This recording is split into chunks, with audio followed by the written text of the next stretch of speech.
श्रीशैलेशदयापात्रम् धीभक्त्यादिगुणार्णवम् यतीन्द्रप्रवणं वन्दे रम्यजामातरं मुनिम्. திருக்குறுகை பெருமான் தன் திருத்தாள்கள் வாழிய திருவான திருமுகத்து செவ்வி என்னும் வாழிய இருக்குமொழி என் நெஞ்சில் தேக்கினான் வாழிய எந்தைய திராசர் கிழவனார் வாழிய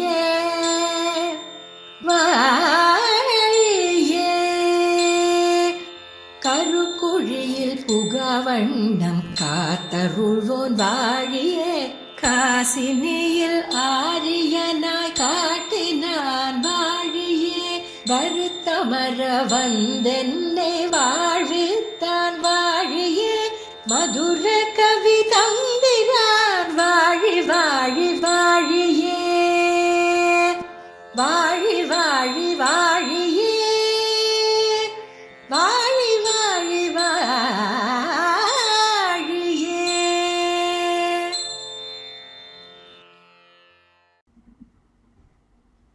माता पिता युवतयस्तनया विभूतिः सर्वं यदेव नियमेन मदन्वयानाम्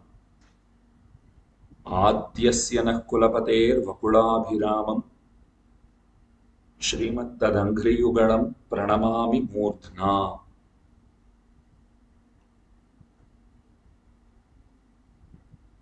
நம்முடைய ஆழ்வார்களுக்குள்ளே தலைவர் என்று சொல்லலாம் படி சிறப்புற்று விளங்குபவர் நம்மாழ்வார். 4 பிரபந்தங்களை ஆழ்வார் அனுகிரகித்தார். அதிலே பிரதம பிரபந்தம்ங்கிற பெருமை திருவிருத்தத்திற்கே உண்டு.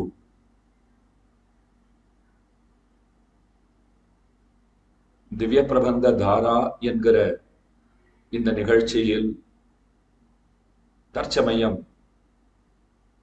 திருவிருத்தத்தினுடைய அனுபவம் நமக்கு வாய்த்திருக்கிறது. ஸ்ரீமத் பரமஹம்சேத்யாதி யதுகிரி யதிராஜ நாராயண ராமானுஜீயர் சுவாமி அவருடைய ஆசியினாலும் திருவாளர்களான எம்ஓபி சாரிட்டிஸ் நிர்வாகிகள் அவர்களுடைய ஆதரவினாலும் இந்த நிகழ்ச்சி நமக்கு நல்விருந்தாக கிடைத்திருக்கிறது. இதுகாரும் நீங்கள் திருவிருத்தத்திலே 40 பாசுரங்களினுடைய அர்த்த விசேஷங்களை கேட்டு மகிழ்ந்திருக்கிறீர்கள். இன்றைய தினம் 41ஆம் பாசுரம் தொடங்கி 45ஆம் பாசுர பரியந்தம் அனுபவிக்க பிராப்தம். ஆழ்வார் எம்பெருமானிடத்திலே மையலேறிய மனத்தினர், எம்பெருமானை அடைய வேண்டுங்கிற பாரிப்பு அது ஆழ்வாருக்கு மிக்கிருந்தது. அந்த ஆசையினுடைய வெளிப்பாடே இந்த பிரபந்தங்கள் என்று சொல்லலாம். நேற்றைய தினம் நீங்கள் அனுபவித்து முடித்த பாசுரம் இருள் கண்டு இறங்கிய தலைவி தோழிக்கு வரைவு விருப்பம் கூறுதல் என்கிற துறை சார்ந்தது. பகற்பொழுது போன பிற்பாடு எங்கும் இருள் பரவித்து, பகற்பொழுது போனதை, சூரியன் அஸ்தமிப்பதை ஒரு யானை போரா போல இருக்கு என்று வருணித்தார் ஆழ்வார். இருள் கவ்வியது, இருள் சூழ்ந்தது. அது பார்க்கறதுக்கு எப்படி இருக்குன்னா பல யானைகள் வந்தார் போலே இருக்கிறது என்று நயம்பட உரைத்தார். பகவானோட சேர்த்தி கிடைக்கவில்லை, அதனாலே வருத்தமுற்றார் ஆழ்வார். அந்த வருத்தத்தினாலே என்னை பெருமானோடே ஆரேனும் சேர்த்து வைப்பார்களோ, எப்போது சேரப்பெறுவேன் என்று மனம் வருந்தி அதை அடியவர்களிடத்திலே அவர் கூறுவதாக இந்த பாசுரத்துக்கு சுவாபதேசம் சொல்லுவார்கள். அடுத்த 41ஆம் பாட்டு வாடைக்கு வருந்திய தலைவியினுடைய வார்த்தை. என்றும் புன்வாடை இது கண்டறிதும் இவ்வாறு வெம்மை ஒன்றுமுருவும் சுவடும் தெரியிலம் ஓங்கசுரர் பொன்னும் வகை புள்ளையூருமான் அருள் அருளாத இந்நாள் மண்ணில் நிறைபழி தூத்தி நின்னென்னை வன்காற்றடுமே என்று பாசுரம். இது வாடைக்கு வருந்திய நாயகி பேசுவதாக உள்ளது. தென்னல்னு கேள்விப்பட்டிருப்பீங்கோ. தெற்கு திக்கிலிருந்து அடிக்கிற காத்து, அதைத்தான் தென்னல் காத்துன்னு சொல்லுவார்கள். வடதிசையிலிருந்து வரும் காற்றுக்குத்தான் வாடைன்னு பெயர். தென்னல் காத்தோ வாடை காத்தோ வீசுமாகில் அது எப்போதும் ஆனந்தத்தை தான் தரும். சுகமாக இதமாக காற்றடித்தால் அது யாருக்கும் பிடித்தமானதாகத்தான் இருக்கும். ஆனால் இந்த பாட்டிலே வாடைக்கு வருந்திய நாயகி அப்படின்னு கீழே விண்ணப்பித்தேன். அந்த வாடை காற்று அது கொடுமை செய்வதாக இருக்கிறது, வருத்தம் தருவதாக இருக்கிறது. என்றைக்கும் புல்லியதாக இருந்து கொண்டு இந்த வாடைக்காற்று அது கொடுமை செய்கிறது. இது நமக்கு எப்போதோ தெரிந்ததுதான். ஆழ்வார் சொல்லுகிறார், இது நமக்கு முன்னமேயே தெரிந்ததுதான்.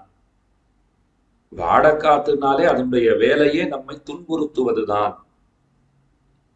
ஆனால் இந்த வாடையினுடைய வெம்மைத்தன்மையையும் சுவட்டையும் தான் ஒருபோதும் அறிய முடியவில்லை. என்னமோ அது நம்ம படுத்துறதுன்னு நம்மளால சொல்ல முடியுமே தவிர, அது எப்படி படுத்துகிறது, எங்கிருந்து படுத்துகிறது, எவ்வாறு நலிகின்றது, என்ன செய்கின்றது, இதெல்லாம் வர்ணிக்க முடியாத நிலைன்னு ஒன்று உண்டு. அந்த நிலைமையிலே தான் இருப்பதாகத்தான் ஆழ்வார் பாடுகிறார்.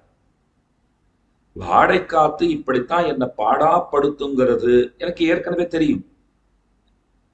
ஆனா இப்போது அது படுத்துகிற விதம்ங்கிறது இருக்கிறதே, பகவானை விட்டு பிரிந்திருக்கிற இந்த நிலையிலே நான் படும் வேதனை போதாக்குறைக்கு இந்த காற்றும் என்னை நலிகின்றது. அது எங்கனம் எவ்வாறு நலிகின்றதுங்கிறதை என்னாலே சொல்ல முடியவில்லை. அதை வர்ணிக்கிற இடத்தில் நான் இல்லை, வர்ணிக்கிற சாமர்த்தியம் நமக்கு இல்லை. என்னுடைய வருத்தம் எல்லாம் என்னன்னு கேட்டால், இப்படி வாடை என்னை வருத்தும் போது, என்னை துன்புறுத்தும் போது எம்பெருமான் ஓடோடி வந்து என்னை காப்பாற்றவில்லையே, அவர் ஓடோடி வர வேண்டாவோ? கஷ்டப்படுறார் ஒருத்தர்னு சொன்னால் அதை பார்த்து கொண்டு பகவான் சகித்திருக்க மாட்டான்னு சொல்றார். ஆனா இப்ப அவரை விட்டு பிரிஞ்சிருக்கிறதுனால தான் கஷ்டமே. அப்ப ஒருவாறு கஷ்டமே அவரால்தான் கூட சொல்லி விடலாம். அவர் ஓடோடி வந்து ரட்சித்திருக்க வேண்டும். அவர் வரமாட்டேன் என்கிறாரே. அவர் எப்படிப்பட்டவர் தெரியுமா? ஓங்கு அசுரர், ஓங்கி எழுகின்ற அசுரர்கள், அவர்களெல்லாம் நாசமடையும்படி கருடப்பறவை மீதேறி வருகிறவர். அவர் கருடன் மீது ஆரோகணித்து புறப்படுகிறார்னு சொன்னால் அசுரர்கள் எல்லாம் அப்போதே தங்களுடைய இறுதி காலம் அது உண்டாகிவிட்டதுன்னு தீர்மானிப்பார்களாம். அது வரைக்கும் என்ன கெட்ட ஆட்டம் போடுறதோ போட்டுடுவார். பகவான் கருடன் மீது ஆரோகணித்தார்னால் இனிமேல் அவருக்குத்தான் ஜெயம். நம்முடைய அந்திம தசைங்கிறது சமீபித்து விட்டது அப்படின்னு அவர்கள் எல்லாம் இறுதி காலத்திற்கு தயாராகவே இருப்பார்கள். அப்படி ஓடோடி வந்து அவர்களை பெருமான் அழிக்கிறான். அப்படிப்பட்டவன் இந்த வாடை வீசும் இக்காலத்தில் ஓடி வந்து எனக்கு அருள் செய்ய வரவில்லையே. சரி, என் நிலைமையை பாருங்கள். அந்த பெருமானை விட்டு பிரிந்து நான் அல்லலுறுகின்றேன். போதாக்குறைக்கு வாடை காத்தும் என்னை துன்புறுத்துகின்றது. என் நிலைமையை பார்த்துட்டு இப்போ ஊரெல்லாம் என்ன தெரியுமா சொல்லிட்டு இருக்கா? இப்போ பாத்தியா, அந்த பெண் பிள்ளையே பெருமானை விட்டு ஏதோ பிரிந்திருக்கிறாளாம். அப்படி பிரிந்திருக்கிற வேளையிலே மெலிசா ஒரு காற்று அடித்ததாம். அந்த காற்று அடித்ததற்கே அவள் உருக்குலைந்து போனாளாம் அப்படின்னு ஊரெல்லாம் என்னை பத்தி பேசிட்டு இருக்கு.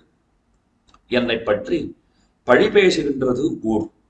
பெருமான் விட்டு பிரிஞ்சுட்டார், காத்தடிச்சது, அதுக்கே என்னமோ அவை இத்தனை சிரமப்படுகின்றாளாம் அப்படின்னு ஊர் பேசும்படியாக ஆகிவிட்டதே. என்னை பற்றிய பழிப்புரை அது ஊரெங்கும் பரவியுள்ளது. இந்த வாடைக்காத்துக்கு நான் வருந்துவதாக ஊரார் அலர் தூற்றுகின்றனர். அப்படி ஆகி போச்சே. அப்ப பகவான் என்ன செய்ய வேண்டும்? என் மீது விழுந்திருக்கிற இந்த பழியை அவர் தூற்றிவிட்டு, அதாவது இந்த பழியை பெருமான் போக்கி அவர் என்னை காப்பாற்ற வேண்டாவோ, என்னை ரட்சிக்க வேண்டாவோ? இந்த வாடைக்காத்து அது அப்பால் போகாமல் நிலநின்று என்னை அழிக்கின்றது. ஊரார் பழி பேசுகின்றனர், நானோ அல்லலுறுகின்றேன். பெருமானும் வந்து ரட்சிக்க மாட்டேன் என்கிறான். இந்த புல்லிய வாடை, கொடுமை செய்யும் வாடை, என்னை கொடுமைப்படுத்துவதற்காகவே இந்த வாடை இருக்கிறது போலும். அது பொன்றும் வகை, அழியும் வகை எனக்கு தெரிய மாட்டேன் என்கிறது. பகவானுக்குத்தான் தெரியும். அவர்தான் ஓங்கசுரர் பொன்றும் வகை புள்ளையூருவான் அருள் அருளாத இந்நாள் மண்ணில் நிறைபழி தூர்த்தி. அசுரர் பொன்றும் வகை அறிந்தவர் அவர்தான்.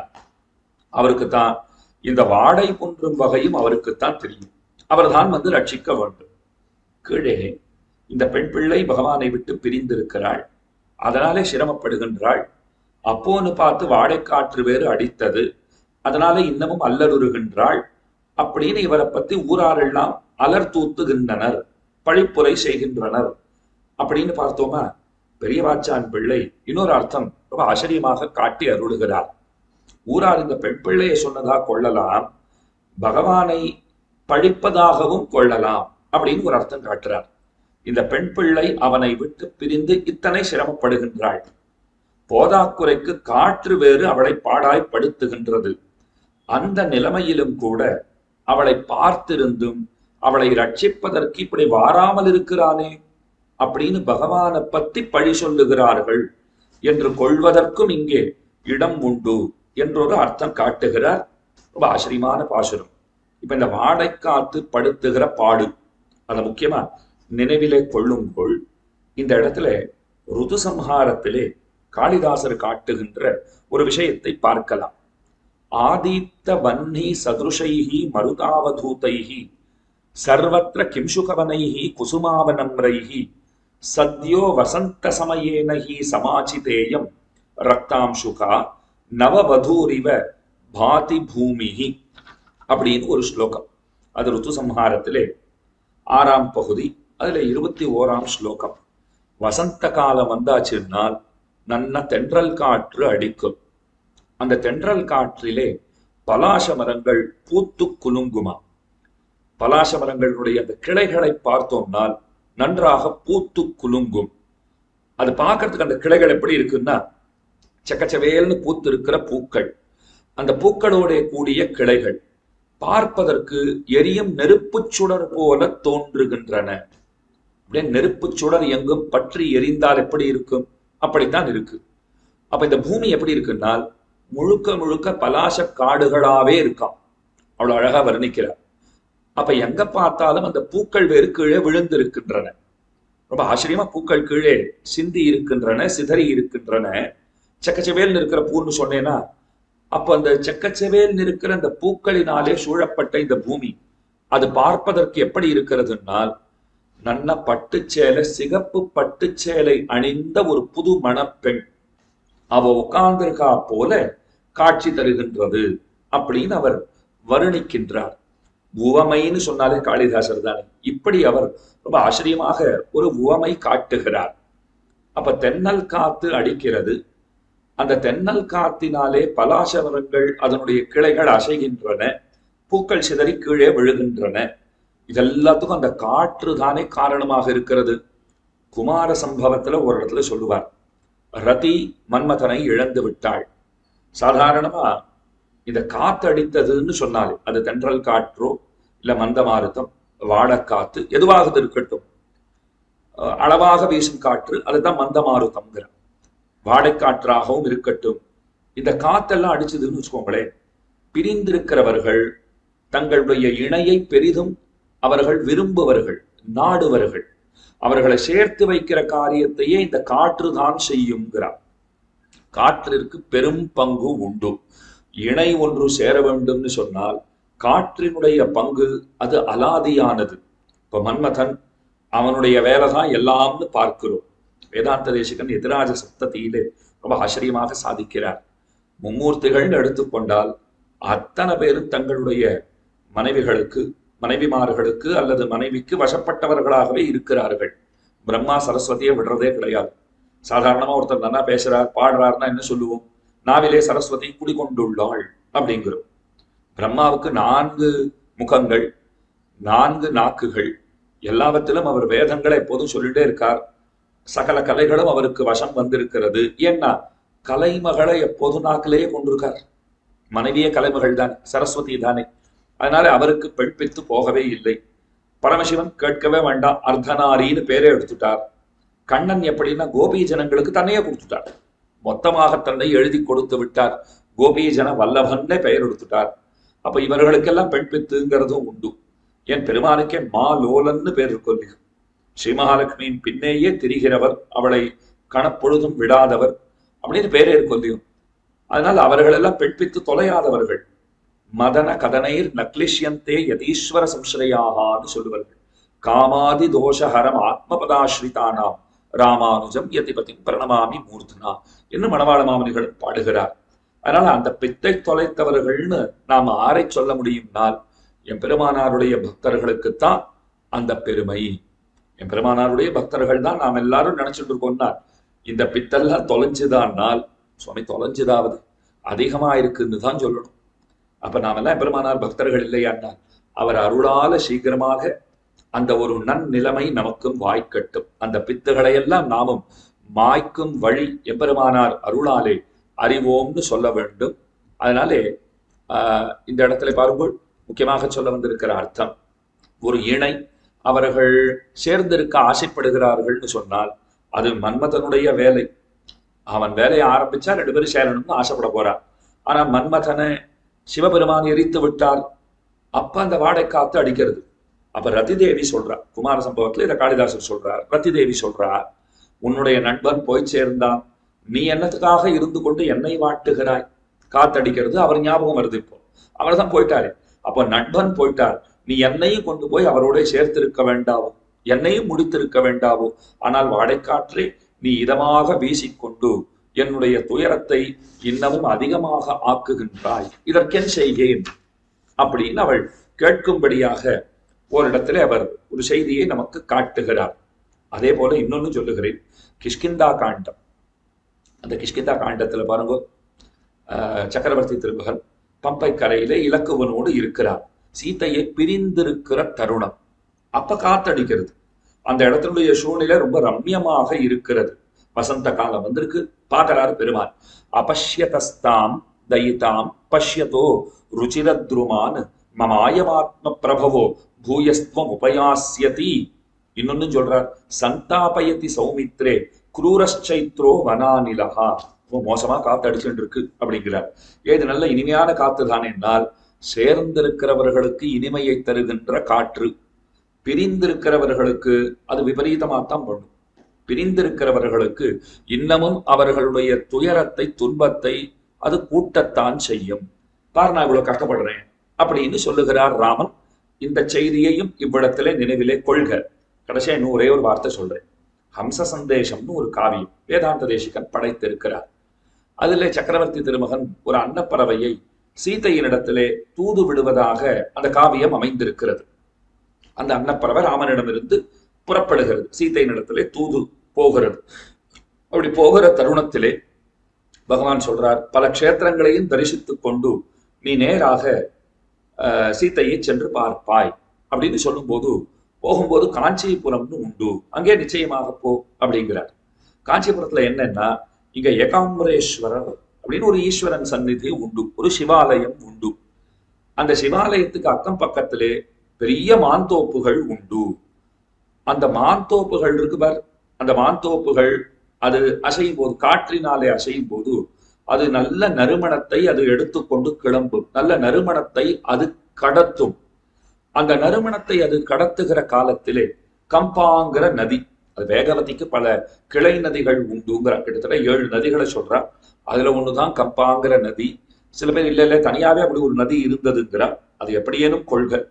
அந்த நதியிலும் புறப்பட்டு அங்க இருக்கக்கூடிய பல வகை மணங்களை, அங்க பெரிய தாமரக்காடே இருக்குன்னு வச்சுக்கோங்களேன். அந்த தாமரக்காட்டினுடைய இப்போ ஒண்ணும் கிடையாது. இப்ப பார்த்தீர்களானா ஆங்காங்கே உங்களுக்கு நிறைய அபார்ட்மெண்ட்ஸ் தான் காண கிடைக்கும். ஆங்காங்கே என்ன அவர்கள் சமைக்கிறார்களோ அந்த வாசனையைத்தான் நாம இன்றைக்கு முகர முடியுமே தவிர, ஹம்ச சந்தேசத்திலே சொல்லப்பட்டிருக்கிற வருணனைகள் எல்லாம் இன்றைக்கு நமக்கு அதெல்லாம் வாய்த்திருப்பதொன்றன்று. இருந்தாலும் அந்த காவியத்துல இருக்கிற விஷயத்த சொல்றேன். அதனால அந்த தாமரைக்காடு, அந்த தாமரைக்காட்டினுடைய வாசனையையும் அது சுமந்து கொண்டு புறப்படும். அது ரொம்ப தூரத்திலே இருந்து வந்திருக்கிற உனக்கு இளைப்பாறுதலை தரும். முக்கியமான விஷயம் இதுதான். நீ தூது போயிட்டு இருக்க, ரொம்ப களைச்சு போயிருப்ப இல்லையோ, அப்ப அந்த காற்று உனக்கு நன்மையை செய்யும். அப்ப ஒரு சில காற்று நன்மையை செய்கிற காற்றுங்கிறதுக்கும் பார்த்தாச்சு. சில காற்று நன்மையை செய்யாது. ஒரு ருதுசம்ஹாரம்ங்கிறதுல இருந்து ஒரு பிரமாணம் சொன்னேனே, அந்த இடத்துல அவர் என்ன சொல்றார், நல்ல காத்தடிக்கிறது. அப்ப அந்த பலாச மரத்தினுடைய கிளைகள் அசைகின்றன, அந்த பூக்கள் எல்லாம், அந்த மரம் சொரிகின்றது, கீழே விழுகின்றது. அது பாக்குறதுக்கு புதுமண பெண் நல்லா செக்கச்சவையல்னு பட்டுப்புடவை கட்டு உட்காந்துருக்கா போல இருக்கு. இந்த வருணனை ரொம்ப சுவையாக போகிறது, ரொம்ப இனிமையாக போகிறது. அதே குமார சம்பவத்துல ஒன்று பார்த்தோம். அப்ப ரத்திதேவி சொல்றா, மன்மதன் போயிட்டான், இப்ப இந்த வாடகை காத்து நீ அடிச்சு நீ வேற என்ன கொண்டு, அவன் போயிட்டாங்கிற வருத்தத்துல ஏற்கனவே நான் கவலைப்பட்டு இருக்கேன், இப்போ நீ வேறு என்னை நலிகின்னாய் அப்படின்னு கேட்பதாக பார்த்தோம். அதே போலத்தான் சக்கரவர்த்தி திருமகன், அதுவும் சோகமாக சொன்ன வார்த்தை தான். அவர் சொல்றார், நான் இங்கேயே போயிடுவோம் போல் இருக்கு, என் துன்பம் எல்லாம் தீரும்னார். என் பிராணன் இங்கே போயிடும் போல் இருக்கு, அதனால என் துன்பம் எல்லாம் தீரும். சுவாமி, இது பிராணன் போனா துன்பம், முதல்ல இப்படி சொன்னார், என் துன்பம் எல்லாம் தீர்க்கும்படியா இருக்குன்னார். அது பெரிய விசாரம் வந்தது. சீத்தையை விட்டு பிரிஞ்சிருக்கார், சீத்தையோட சேர்ந்தா தானே இவருக்கு துன்பம் எல்லாம் தீரும். சீத்தையை விட்டு பிரிஞ்சிருக்கும் போது என்னமா காத்தடிக்கிறது, என் துன்பம் எல்லாம் போயிடும் போல் இருக்கு, எப்படி சொல்லலாம்னால் அதற்கு உள்ளுரை பொருள் உண்டு. ராமன் சொல்றான், இந்த காத்து சீத்தையை விட்டு பிரிந்திருக்கிற என்னை இன்னமும் நலிகின்றது, இன்னமும் படுத்துறது. அதனால என்ன ஆகும் தெரியுமா, என் பிராணன் போயிடும். என் பிராணன் போனா துன்பம் எல்லாம் போயிடும். ஏன்னா ஒண்ணுமே தெரியாது. அப்புறம் இப்ப பிராணன் இருக்கிறதுனால தானே சீத்தையை விட்டு பிரிந்து இத்தனை நான் சிரமப்பட்டு இருக்கேன். பிராணன் போயிடுத்துன்னு சொன்னால் ஒன்றும் தெரியாது. அப்ப என் துன்பம் எல்லாம் அந்த வழியாலே போகும்.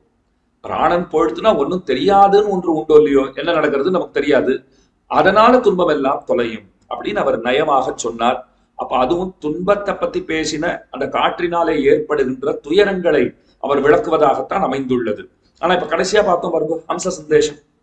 அதுல என்ன சொல்றார், நீ பறந்து போயிட்டு இருக்கே, சீதையிட்ட போயிட்டு இருக்க, அந்த பறவையே அப்போ உனக்கு நிச்சயமா களைப்பு ஏற்பட்டு இருக்கும், இளைப்பாறுதல் தேவை. அப்ப காஞ்சிபுரத்துக்கு போனேன்னா அங்க இருக்கிற மாந்தோப்புல இருந்து அந்த காற்று அடித்து, அந்த காற்று அப்படியே வந்து அந்த நதியிலே தோய்ந்து அங்க இருக்கிற மலர்களின் மணங்களையும் சேர்த்து கொண்டு உனக்கு இதமாக அது நன்னா உன்னை குளிரூட்டி, உனக்கு நன்னா ஒரு மென்காற்றை உனக்கு பரிசளித்து உன்னுடைய களைப்பெல்லாம் தீரும்படியாக அது உபச்சாரம் பண்ணும் அப்படின்னு எல்லாம் சொல்லி வச்சிருக்கார். இந்த இடத்துல உபச்சாரம் எல்லாம் இல்லை, சிரமம்தான் ஏற்படுகிறது. எப்பொழுதும் கொடுமை செய்கிற இந்த வாடையை நாம் கண்டறிவோம். இதை பத்தி நன்னா தெரியும், ஏற்கனவே பார்த்திருக்கோம். யாராவது ஒருத்தர் நம்ம ரொம்ப தொந்தரவு பண்றவர், அவரை எங்கேயோ பார்த்துட்டோம், பக்கத்துல ஒரு சுவாமி அவரை காண்பிச்சு கேட்கிற, சுவாமி அந்த சுவாமி அவருக்கு தெரியுமா, தொந்தரவு பண்றவரை காண்பிச்சு அவரை தெரியுமான்னு நம்ம அப்படி பார்த்துட்டோம்னு சொல்லுவோம். அவரா, ஓஹோ தெரியும் சுவாமி, ரொம்ப நல்லா தெரியும், எங்களுக்கு தெரிஞ்சா போல இன்னொருத்தருக்கு தெரியாது அப்படின்னு சொல்லுவோம் இல்லையா. அப்போ எப்பொழுதும் கொடுமை செய்கிற இந்த வாடையை கண்டறிவோம். ஆனால் இப்படிப்பட்ட வாடையினுடைய வெப்பத்தின் தன்மையையும் குறிப்பையும் ஒரு விதத்தாலும் அறிகின்றோம். வலிமையார் கிளறுகின்ற அசுரர்கள் அழியும்படி கருடப்பறவையை ஏறி நடத்துகிற எம்பெருமான் தனது கருணையால் என்னை வந்து காத்தருளாத இக்காலத்திலே வலிய வாடையானது அருளாத இந்நாள். ஆழ்வார் பாடினார், அருளாழி புட்களவீர் அவர் வீதி ஒரு நாள் என்று, அருளாத திருமால் அப்படின்ட்டார். பெருமான் அருள் செய்யக்கூடியவர், அவனால் அவர் அருளாமல் இருக்கிறார். அருளாத நீர் அருளி அவராவி துவராமன். அருளாத நீர் அருளி அருள மாட்டேன் என்கிறாரேங்கிற ஒரு வேதனையினாலே அங்கு பாடினார் இல்லையோ. இங்கு அருளாத இந்நாள். அருள் இருக்கு அவங்கிட்ட. அருளன் என்ன, அருளே இல்லாதவன்கிறது பொருள் இல்லை. அருள் இருக்கிறவன் தான். அருள் இருக்கிறபடியினால் தான் ஓங்க சுரர்களை எல்லாம் பெருமான் முடிக்கிறான். அருள் இருக்கவே தானே அசுரர்களை முடித்து சத்துக்களுக்கு நல்லவர்களுக்கு நன்மையை செய்கிறான். ஆனா என் விஷயத்துல என்னமோ அருளாதவரா இருக்க, காப்பாத்தலையோ இல்லையோ. அதனால என்னாச்சு, மண்ணில் நிறைபழி தூற்றி நின்று அடும். என் பெயர்ல விழுந்த அந்த பழி இருக்கே, அது விலகாமல் அப்படியே இருக்கிறது என்று சொல்லும்படியாக இந்த பாசுரமானது அமைந்திருக்கிறது. அப்போ இந்த பாட்டுங்கிறது அவர், அதாவது ஆழ்வார், அவர் சொல்லுகிற விஷயம் வாடைக்கு வருந்திய தலைவி, அவளுடைய வார்த்தைங்கிறதாக பார்த்தோம். அடுத்தது தலைவி தலைவனது கண்ணழகில் ஈடுபட்டு வியத்தல், அந்த பாசுரத்தையும் பார்த்துடுவோம். வன்காற்றறைய ஒருங்கே மறிந்து கிடந்தலர்ந்த மென்கால் கமலத்தடம் போல் பொலிந்தன மண்ணும் விண்ணும் என் கார்க்கு அளவின்மை காண்பின் என்பான் ஒத்துவான் நிமிர்ந்த தன்கார் பணிந்த என்பால் எம்பிரான் தடங்கண்களே. பகவானுடைய கண்கள்னு சொன்னால் அழகிற் சிறந்தவை. அவனுடைய அவதார காலத்திலே கூட பாருங்க, மத்ஸ்யஹா கமலலோச்சனஹா மகாவராஹா ஸ்புட பத்மலோச்சனஹா ராமஹா கமலபத்ராட்சஹா கிருஷ்ணஹா கமலபத்ராட்சஹா. இப்படி ஓரோர் அவதாரத்திலும் அவன் பரம்பொருள் என்பதை கோள் சொல்லும் திருக்கண்கள். பெருமானுடைய கண்கள்னா எத்தனை அழகு, கரியவாகி புடவரந்து மிளிர்ந்து செவ்வரியோடி நீண்டவ பெரியவாய கண்கள். ஆள வந்தாரே மீண்டும் நம்முடைய சம்பிரதாயத்திற்கு கொண்டு வந்து சேர்த்தது எப்பெருமானுடைய அந்த திருக்கண்கள் தானே. பிள்ளையுரங்காவில்லிதாசர் அவர சம்பிரதாயத்திற்கு கொண்டு வந்து சேர்த்தது எம்பெருமானுடைய அந்த அழகிய கண்கள் தானே. அதுல ஒரு ஒத்துமை பாருங்க. ஆள வந்தாருக்கு மணக்கால் நம்பிகள் திருவரங்கநாதனை சேவை பண்ணி வைத்தார். திருவரங்கநாதனை சேவித்தார், ராஜ்ய சுகத்தை எல்லாம் துறந்தார், அடிசூடும் அரசையல்லால் அரசாக விண்ணேன் மத்தரசுதானேன் முடிவெடுத்தார்.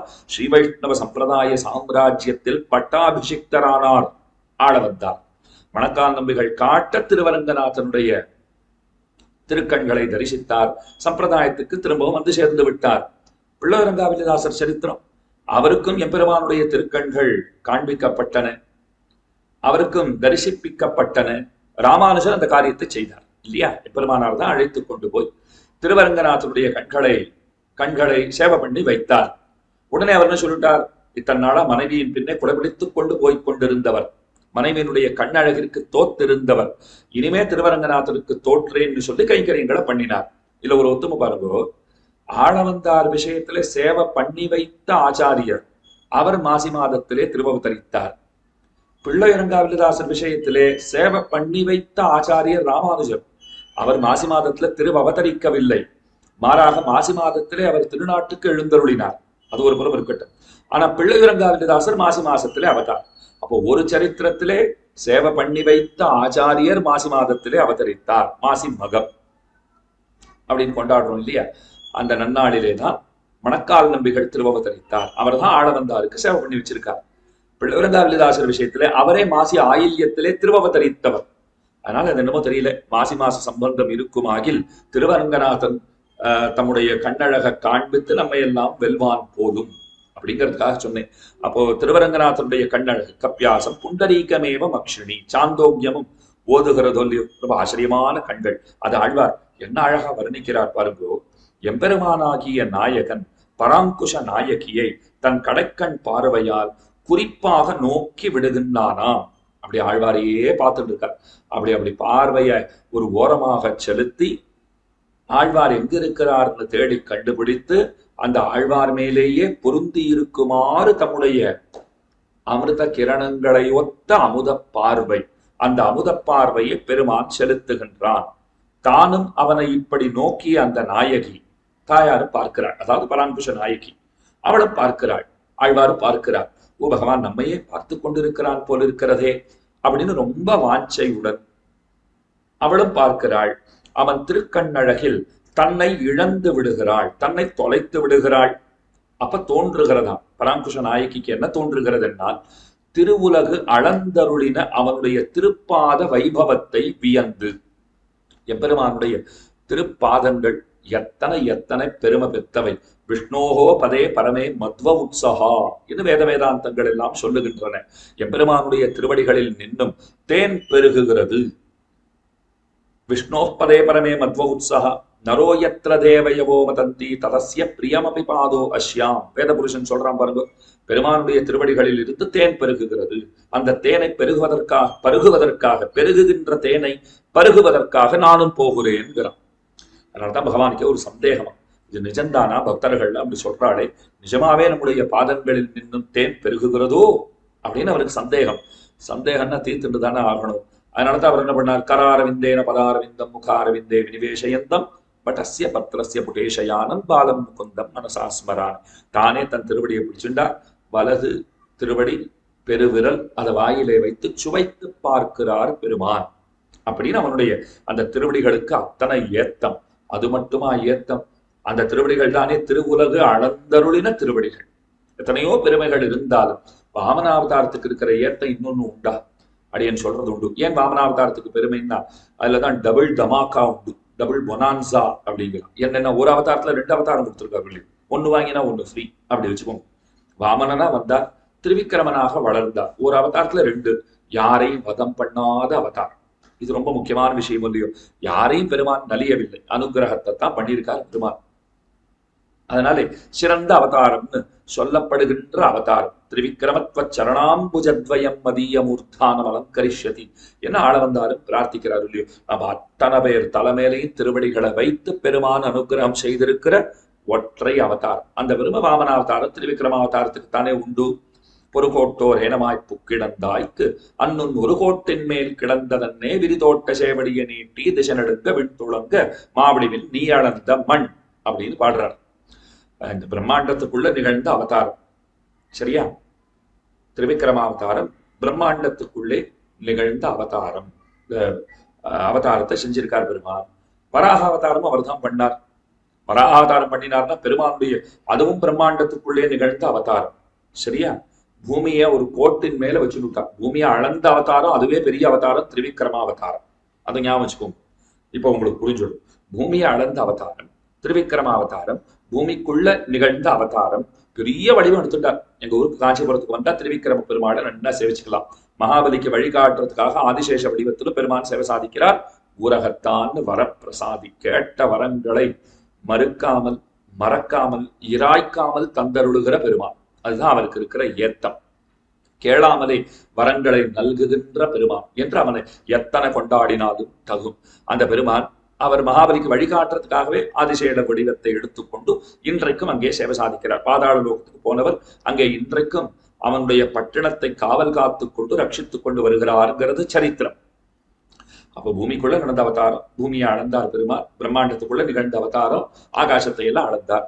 அந்த பூமி பாருங்க, வராக அவதாரத்துல அந்த கொம்புல ஒரு சின்னதா எடுத்து அது எப்படி இருந்ததுன்னா இப்படி சொல்லுவாங்க. சாப்பிட்ட அப்புறம் ஒரு கீரை பல்லெடுக்கல மாட்டிண்டா அது பச்சையா தெரியும். அது யாராவது சிரிச்சாருன்னா நல்லா தெரியும். என்ன சுவாமி இன்னைக்கு ஆத்துல கீரை பெருமானுக்கு அதை அமுது செய்ய பண்ணி தேவரீனா அமுது செய்தருளித்து போடும் அப்படின்னா எப்படி கண்டுபிடிச்சு? நம்பாத்துல இன்னைக்கு கீரை கூட்டு பண்ணியிருந்தா கீரை புளிப்பு பண்ணியிருந்தாலும் உங்களுக்கு எப்படி தெரியும்னா அதான் உங்க வாயை பார்த்தாலே தெரியுது. சிரிச்சா ஒரு ஓரமா அந்த கீரை தெரியுது அப்படிங்கிற போதே பெருமானுடைய அந்த ஒரு கோட்டிலே அந்த ஒற்றை கொம்புள்ள வராகம், அதான் வராக பெருமாள். அந்த கோட்டிலே அந்த பூமி இருந்தது எப்படி இருந்ததுன்னா இந்த பல்லெடுக்கல மாட்டிட்ட கீரையை போல அவ்வளவு சின்னதா இருந்தது. அப்ப பாருங்க, பூமியை அளந்த அவதாரமே பெருசு. அந்த பூமியை கோட்டிலே கொண்ட அவதாரம் அது இன்னமும் பெருசு. அது பிரம்மாண்டத்துக்குள்ளதான் நிகழ்ந்தது. ஆனா அதே பெருமான் சமஸ்த பிரம்மாண்டங்களையும் விழுங்கி தன்னுடைய வயிற்றினுள்ளே வைத்துக் கொண்ட அவதாரம் ஆலமாமரத்தின் மேல் ஒரு பாலகனாகிற அவதாரம். இதுதான் அகட்டித கடனா சாமர்த்தியம். இது இருக்கட்டும். இப்ப பெருமானுடைய அந்த திருப்பாத வைபவம் அதை எப்படி என்ன அழகா சொல்றாரு பாருங்க. அவர் சொல்றார், அந்த திருப்பாதங்கள் அது பார்த்தா எப்படி இருக்கு அப்படின்னால் திருவுலகு அளந்தருளின அவன் திருப்பாத வைபவத்தை வியந்து தான் அவன் தாளில் பணிந்ததை எண்ணி அவன் கண்கள் தன்னை பிணித்த விதம் பற்றி பேசுகிறாள். இதுதான் இந்த பாசுரத்தினுடைய ஒரு திரண்ட பொருள். எம்பெருமான் உலகளந்த விதம் தான் என்னமா உலகை அளந்திருக்கிறார். திரீணி பதாவி சக்கரமே என்னெல்லாம் வேதம் கொண்டாடுறதோ இல்லையோ. மண் பரோயத் பரோமாத்திரையா தனுவாவிரதான நதே மகித்வமன் விஷ்ணுவந்தி உபேதே வித்ம ரஜசி பிருத்திவ்யா விஷ்ணோ தேவத்வம் பரமஸ்ய வித்சே என்னெல்லாம் வேதம் கொண்டாடுகிறது. மண்ணுலகமும் தேவர் உலகமும் என்னுடைய 2 பாதங்களின் அளவுக்கு இடம் காணாதவையாயிருக்கும் அதிசயத்தை பாருங்கோள். அப்படி சவால் விட்டுட்டே பெருமான் உலகளக்க ஆரம்பித்தானாம். மூவடி மண் கேட்டு போனான் மகாபலியின் இடத்துல இல்லையா. ஒரு அடியினால ஆகாசப்பரப்பு, ஒரு அடியினால பூமி, 3வது அடி வைப்பு எங்கே வைப்பேன் அப்படின்னு கேட்டானோ இல்லையோ. அப்படி திருவுலகு அளந்தருளும் முன்பு வாமனனாய் இருக்கிற நிலையிலேயே எம்பெருமானுடைய மனவலை எண்ண அலைகள் அவன் திருவுள்ளத்துல என்ன ஓடிட்டு இருந்ததுனால் எல்லாம் இப்ப பாருங்க. என்னமோ நான் மூவடி மண் கேட்டா தரேன்னு அவன் சொல்லிட்டான். மண்ணுலகமும் தேவர் உலகமும், அது மண்ணுலகமாகட்டும் விண்ணுலகமாகட்டும், இடம் காணாதவையாய், என்னுடைய பாதங்களுக்கு போதாதவையாய், என்னுடைய பாதங்களுக்கு இடம் கொடுக்க வசதி இல்லாதவைகளாய் எப்படி ஆகப் போகின்றன பாருங்கோள். அந்த அதிசயத்தை நீங்கள் பாருங்கோள்னு சவால் விடுறவன் ஆட்டம் பெருமான் என்ன செய்தான்னால் தன்னுடைய திருவடியை மேலே நோக்கி வளரச் செய்தான். அந்த பாதத்தை வணங்கி நான் பயன் பெற்றேன். அந்த பாதத்தை வணங்கி நான் பயன் பெற்றேன். உலகளந்த பெருமான் என்னை நோக்கி கடைக்கணித்த விதம் என்னே. அந்த நிலையிலே உலகளந்த பெருமாள் என்னை பார்த்து அனுகிரகம் செய்திருக்கிறார். மண்ணும் விண்ணும் என் கார்க்க அளவின்மை காண்பின் என்பான் ஒத்துவான் நிமிர்ந்த தன்கார் பணித்த என்பால் எம்பிரான் தடங்கண்களே. அப்படிப்பட்ட பெருமான் என்னை பார்த்து அவன் அனுகிரகம் செய்கிறான். வான் நிமிர்ந்த தன் கால் பணிந்த என்பால், அவனுடைய திருவடிகளை வணங்கின என்னிடத்து, தன் கால் பணிந்த என்பால் அவனிடத்திலே பொருந்திய அல்லது அவனுடைய திருவடிகளை பணிந்த, 2 விதமாகவும் கொள்ளலாம். என்பால் வன்காற்று அறைய, பெருங்காற்று அசைகிறது இல்லையோ அழகா வர்ணிக்கிறார் பாருங்கோ. அந்த பெரும் காற்று அசையும் போது, அது அடிக்கும் போது, வீசும் போது, அப்போ ஒரு பக்கமாக சாய்ந்து கிடந்து மலர்ந்த மெல்லிய நாளத்தை உடைய தாமரை தடாகம் போல அழகு மிக்கு விளங்கின. என்ன அழகா வர்ணிக்கிறார் அப்படின்னால், காத்து அடிக்கிறது. அந்த காற்று அடிக்கும் போது ஒரு பக்கமா சாய்ந்து கிடந்து மலர்ந்திருக்கிற மெல்லிய நாளத்தை உடைய அந்த தாமரை தடாகம், ஒரு தடாகம் இருக்கு, தாமரை தடாகம், நீர்நிலை, ஜலாசயம், அதுல எங்க பார்த்தாலும் தாமரை பூ பூத்திருக்கு. அந்த தாமரை பூவெல்லாம் பார்த்தா ஒரு பக்கம் சாஞ்சா போல இருக்கு. எதனாலே ஒரு பக்கமாக சாய்ந்து கிடந்திருக்குன்னா, எல்லாம் வாடி போயிருக்கானே இல்ல, நன்னா மலர்ந்திருக்கு. நன்றாக மலர்ந்திருக்கிற நிலையிலே ஒரு பக்கமாக சாய்ந்தபடி இருக்கிறது. இதற்கு என்ன காரணம்னால், பெரிய காத்தடிச்சிருக்கு, அதனால ஒரு பக்கமாக சாய்ந்து கிடந்திருக்கு. ஆனா அது வாடி போகவில்லை, நன்றாக மலர்ந்திருக்கிறது. மெல்லிய நாளத்தை உடைய அந்த தாமரை தடாகம் அது எங்களிடம் காட்சி தருமோ அதை போல காத்தடிச்சதுனால ஒரு பக்கமாக சாய்ந்து கிடந்து மலர்ந்திருக்கிற அந்த தாமரை தடாகம், அந்த தடாகத்தில் இருக்கிற தாமரை மலர்கள் காட்சி அளிக்கிறா போல பெருமானுடைய அந்த தாமரை கண் இருக்கே, அந்த தாமரை கண் எம்பிரான தடம் கண்கள், அவருடைய கண்களும் அப்படித்தான் இருக்கு. பெரிய தாமரை தட வாசத்தடம் போல் வருவானே அப்படின்னு பாசுரம் கொல்லியோ. தயரதன் பெத்த மரகத மணித்தடம் அப்படின்னு ஒரு கொல்லியோ பட்டர் பாடுகிறார். பிப நயன புரஸ்தே ரங்கதுரியா விதானம் ஸ்திதமிவ பரிபுல்ல குண்டரீகம் தடாகம் அப்படின்னு பாடுறார். என் பிள்ளைப்பெருமாள் ஐயங்கார் திருவரங்க கலம்பகத்திலேன்னு நினைக்கிறேன் ஒரு பெரிய பாட்டு பாடியிருக்கார். அதுல தாமரை பூத்த காடுன்னு ஆரம்பிக்கிறார். பெருமானுடைய ஓரோர் அவயவத்தையும் தாமரைக்குண்டான ஓரோர் பெயராலே குறிப்பிடுகிறார். ஒரு தடவை சொன்ன பெயர் இன்னொரு தடவை சொல்ல மாட்டார். எல்லாத்துக்குமே தாமரை தான் விவக்ஷிதம். ரொம்ப அழகான ஒரு ஏற்பாடு, அது ரொம்ப அழகான ஒரு கவி அவர் செய்திருக்கிறார். என்ன சொல்லணும்னா, இப்போ முளரின்வார், தாமரைன்னு சொல்லுவார். இந்த மாதிரி என்னென்ன பெயர்கள் உண்டோ, பங்கஜம் பங்கயம் குரோம், இந்த மாதிரி பல பெயர்களை இட்டு பெருமானுடைய ஓரோர் அவயவத்தை கைவண்ணம் தாமரை வாய் கமலம் போலும் கண்ணினையும் அரவிந்தம் அடியும் மகுதேன்னு பாடுறாரு. அடுத்த பாட்டுல கண்ணும் செந்தாமரை கையும் அவை அடியோ அவையேன்னு மேலே சொல்ல போறார். இப்ப தடம் கண்களேன்னு சொன்ன உடனேயே ஆழ்வாருக்கு அது ஞாபகம் வந்துருத்து. தாமரை தடாகம் போல பெருமான் இருக்கான்னு இங்கேயே சொல்லிட்டார் இல்லையோ. அதனால கைவண்ணன் தாமரைன்னு திருமங்கை ஆழ்வார் பாடினா போலே ஆழ்வாரும் பாடி இருக்கிறார். ஆழ்வார் பாடினா போல திருமங்கை ஆழ்வாரும் பாடி இருக்காருன்னு சொல்லணும்னு வச்சுக்கோங்க. அதனால என்னன்னா, அந்த பெருமானுடைய தடன் கண்கள் தாமரை தடாகம் போல இருக்கு. அது எப்படி காத்தடிச்சா தாமரை தடாகத்திலே இருக்கிற அந்த தாமரை மலர்கள் ஒரு பக்கமாக சாய்ந்து விரிந்து மலர்ந்திருக்கின்றனவோ, சாய்ந்து கிடந்து மலர்ந்திருக்கின்றனவோ, அப்படித்தான் அவனுடைய பார்வை என் பேர்ல விழுந்திருக்கிறத பார்த்தா இது தாமரை தடாகம். வன்காத்தரை காத்தடிச்சதுனால என் பேர்ல வந்து விழுந்துருத்து போல் இருக்கு. போன பாட்டு காத்தடிக்கிறது என்னால் தாங்க முடியல, காப்பாத்துறதுக்கு வரலன்னார். இந்த பாட்டு பாருங்க, அந்த காத்தடிச்சதுனால ஒரு நன்மை நடந்திருக்கு. என்னன்னா, எம்பெருமானுடைய கண்கள் என் பேர்ல வந்து விழுந்திருக்கு. அடிச்ச காத்துக்கு அப்படி கண்கள் போய் ஆழ்வார் மேலே நிலை குத்தி நிற்கின்றன. அழகான அனுபவம் சொல்றாரு பாருங்க. அப்ப போன பாட்டுல காத்துதான் பிரச்சனை, இந்த பாட்டுல காத்து ரொம்ப நல்லது. அப்படி மாறி மாறி சொல்றாரு பாருங்க. இவர்களுடைய வேலையே இதுதானே. கருத்மான கூட பழிப்பர்கள், கொடிய புல் அப்படின்னு எல்லாம் அவனை அப்பப்போ பழிக்கவும் செய்வார்கள். ஏன்னா பகவானு கிட்ட கொண்டு வரலை அப்படின்னா, அதே அவன் ரொம்ப வேண்டப்பட்டவன்னா அவனை ஓஹோன்னு கொண்டாடி பெருமானை கொண்டு வர போகிறவன்னு தெரிஞ்சு கொடுத்திருந்தால் அவனை கொண்டாடுவதும் உண்டு. அதை போலத்தான் இவர்கள் ஒன்னொன்றையும் பாராட்டுவதும் உண்டு. பெருமானோட சேர்த்து வைக்கிறார்கள்னா பாராட்டுவா. பெருமான் வரல வந்து பார்க்கலன்னா இவ என்ன பண்ணுவா பாவம், அவர் போலான்னா அவ கொண்டு வந்து விட்டுற போறா. இருந்தாலும் இவர்கள் பேர்ல பழி வச்சுடுவான். நீங்கள் தான் ஏதோ பெருமானை வரவிடாமல் தடுத்திருக்கிறீர்கள், நீங்க நினைச்சிருந்தா அவன் அழைச்சின்னு வந்திருக்க முடியும், அதனால இது உங்க பேர்ல தான் தப்பு அப்படின்னு பழி போடவும் செய்வார்கள். கீழே பார்த்தோமே அலர்த்து ஊற்றுதல், அதையும் செய்வார்கள். அதனால இந்த இடத்துல கமலத்தடம் போல் பொலிந்தன அப்படின்னு சாதிக்கிறார். ரொம்ப ஆச்சரியமான பாசுரம். அதனால பெருமான் திருவுலகு அளந்தருளின காலத்திலே அவனை பார்த்தா எப்படி தெரிஞ்சதுனால், இதெல்லாம் எனக்கு என்ன போக போறதுன்னு இப்போ நிச்சயமாக போராது.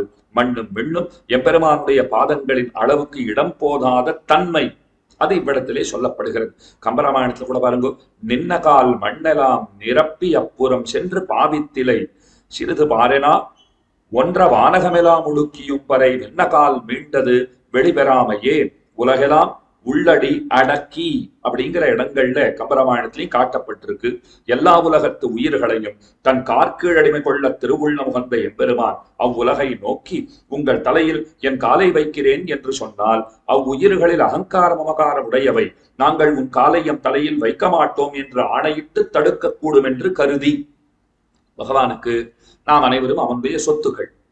சொத்துனாலே அப்பப்போ போய் பார்த்துட்டு வரணும். ஒரு இடத்த வாங்கி போட்டிருக்கோம்னா கொஞ்சம் பேர் அந்த இடத்துல போய் ஒரு எட்டு பார்த்துட்டு வரேன், கொஞ்சம் அந்த இடத்துல நான் போயிட்டு வரேன், கொஞ்சம் காலை வச்சுட்டு வரேன் அங்கே அப்படின்னு போறோம் இல்லையா. நாம எல்லாம் அவனுடைய சொத்து, இதை காப்பாத்திக்கணும்னா அப்பப்போ போய் காலை வச்சுட்டு வரணுமே. அதனாலதான் திருவடிகளை அவர் வைத்தார். நம்ம எல்லார் தலையிலையும் திருவடிகளை வைத்து அனுகிரகிப்பதுன்னு தீர்மானிச்சுட்டார். நமக்கு தெரிஞ்சா நம்ம ஒத்துப்போமானா ஒத்துக்க மாட்டோம்.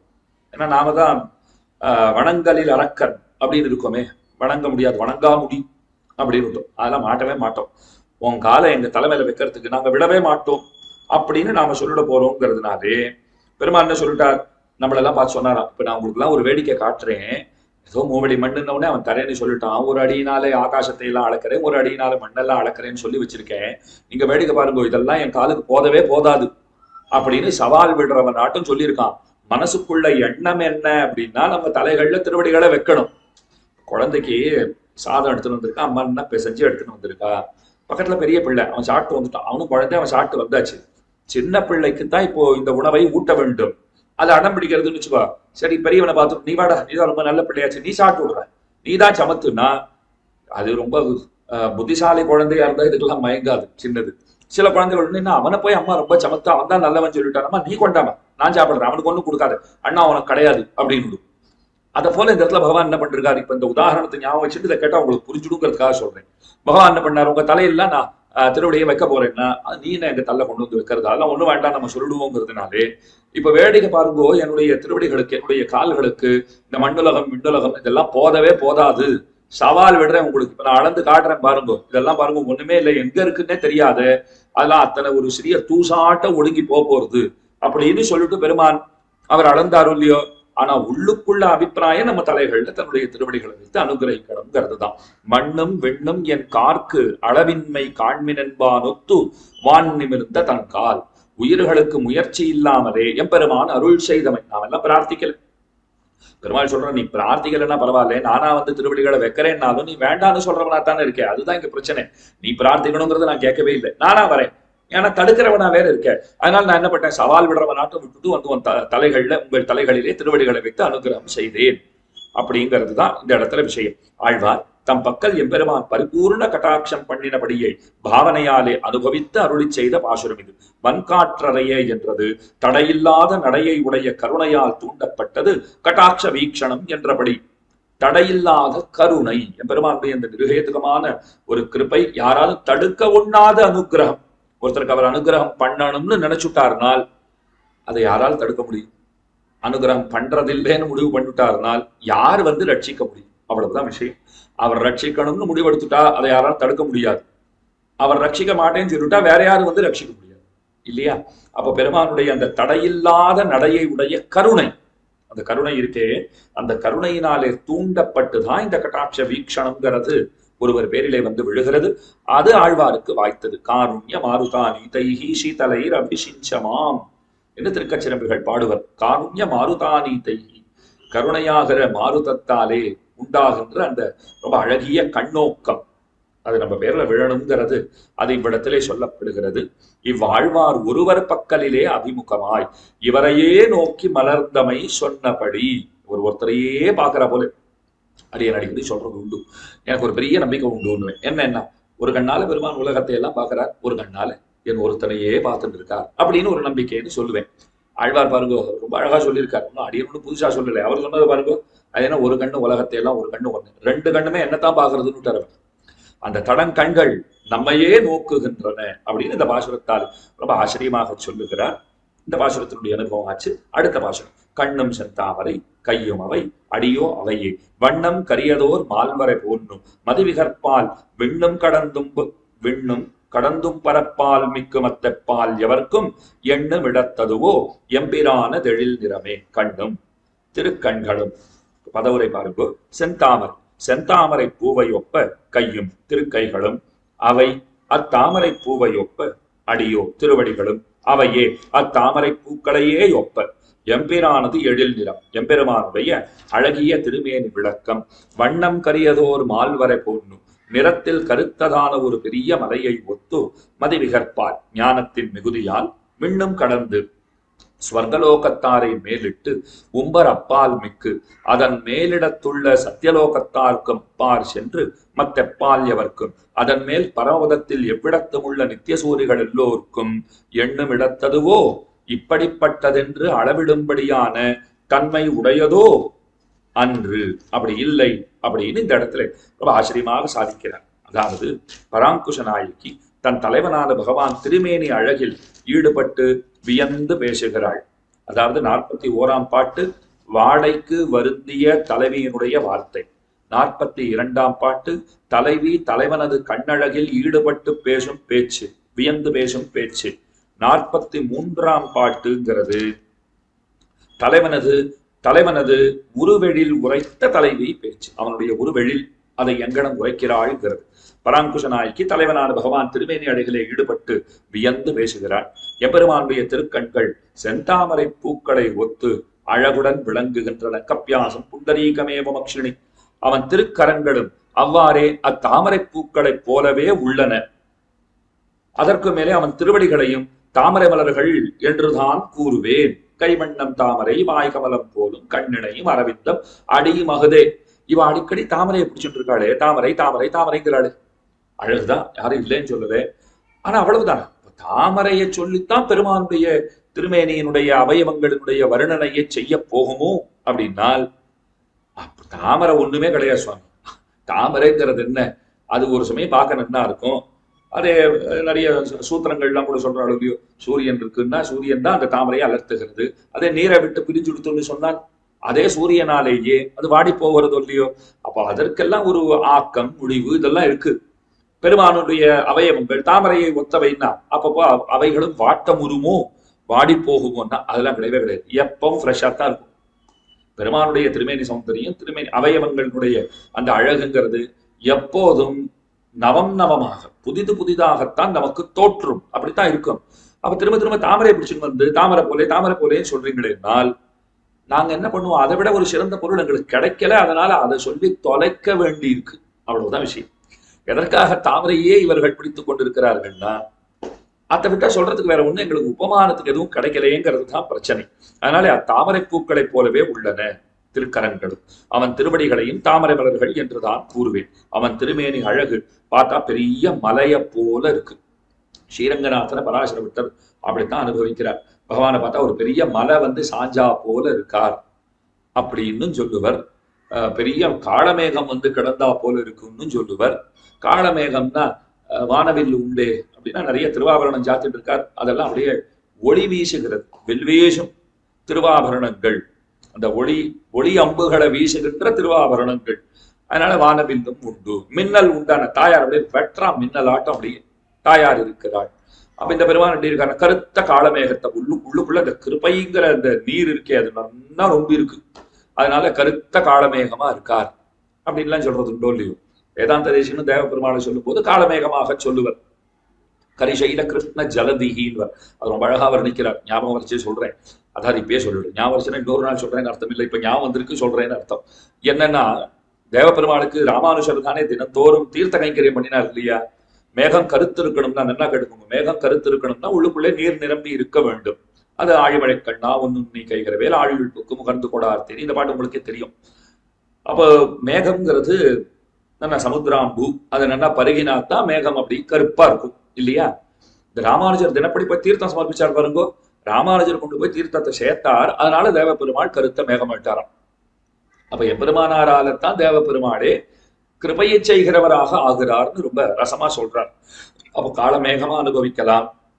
ஒரு பெரிய மலை கிடந்தார் போல இருக்கை, பெருமானை பார்த்தா ஒரு மலையை போல இருக்கார் அப்படின்னு சொல்ல முடியும். ஒரு சிந்தாமணியை போலவும் இருப்பார், ஒரு நல்ல ஒளியை உமிழும் ஒரு ரத்தினக்கல்லாட்டம் இருக்கார், ஸ்ரீஸ்தனாபரணம் அப்படின்னு சொல்லும்படியா ஒரு ஆபரணமாட்டம் இருக்கார். அதே போல பெருமான் ஆதிசேஷனாலே உமிழப்பட்ட ஒரு ரத்தினக்கல்ல போல இருக்கார் அப்படின்னா பலவாறாக பெருமான் வர்ணிக்கப்படுகின்றான். இந்த இடத்துல என்ன சொல்றார், ஒரு கருத்த பெரிய மலையை ஒத்து உள்ளது, அவன் வடிவத்தின் அழகு மட்டுமா இவ்வாறு உள்ளது, அவன் இயல்பும் தன்னையும் என்னால் எண்ணி பார்த்து இத்தகையவன் என்று அறுதியிட்டு கூற இயலாதவை அன்றோ, அவன் எழில் நிறம் எத்தகைய ஞானத்தவராலும் அறியப்படும் எளியதன்று.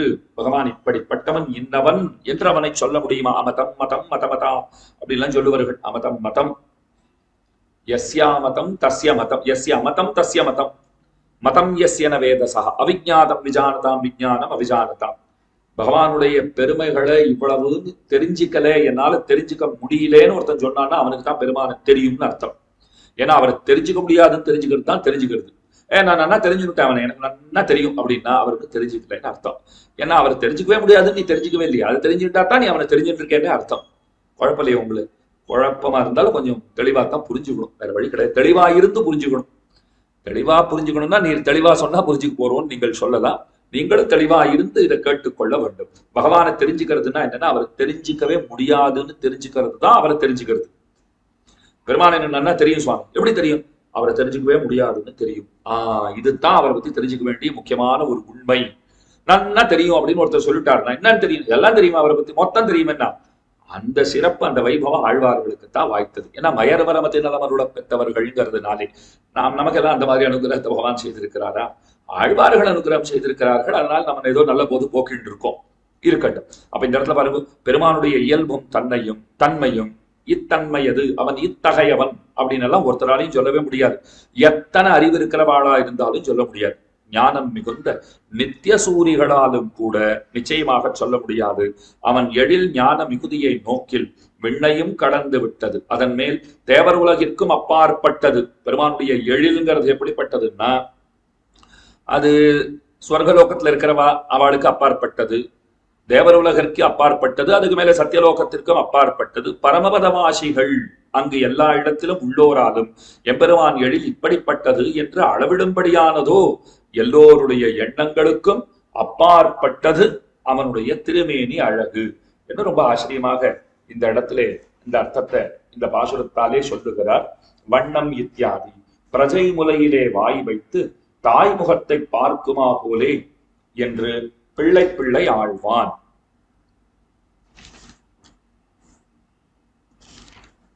கண்ணும் செந்தாமரை கையும் அவை அடியும் அவையே வண்ணம் கரியதோர் மால்வர கொண்டு எம்பிரானது எழில் நிறமே அப்படின்னு இந்த இடத்துல வந்திருக்கோம் இல்லையோ.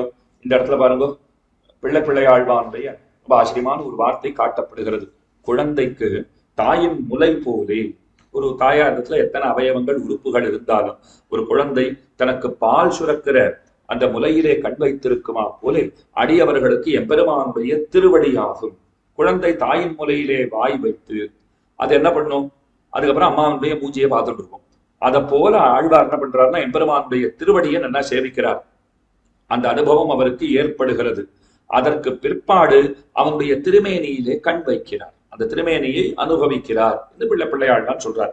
குழந்தை அம்மாவுடைய முளைத்தடத்திலே கண் வைத்து பாலை பருகிய பிற்பாடு அம்மாவுடைய மூஞ்சியை பார்க்கிறா போலவே ஆழ்வார் எம்பெருமானுடைய திருவடியை அனுபவித்து அதுக்கு மேலே திருமேனியை அவர் நோக்குகிறார் அப்படிங்கிற இந்த விஷயம் இவ்விடத்திலே நாம் அவசியமாக அனுபவிக்க தகுந்தது.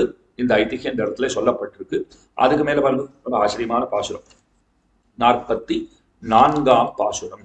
இந்த பாசுரத்துல என்ன சொல்லப்படுறது அப்படின்னால், தலைவி தலைவனது பெருமை உரைத்தல், நிறமுயர் கோலமும் பேரும் உருவும் இவை இவை என்று அறமுயல் ஞானச்சமயிகள் பேசிலும் அங்கங்கெல்லாம் உறவுயர் ஞானச்சுடர் விளக்காய் நின்ன தண்ணி ஒன்னும் பெறமுயன்னார் இல்லையால் எம்பிரான் பெருமையே அப்படிங்கிறது இந்த இடத்துல இந்த பாசுரமாக அமைந்திருக்கிறது. இப்போ பதவுரை பார்க்கலாம்.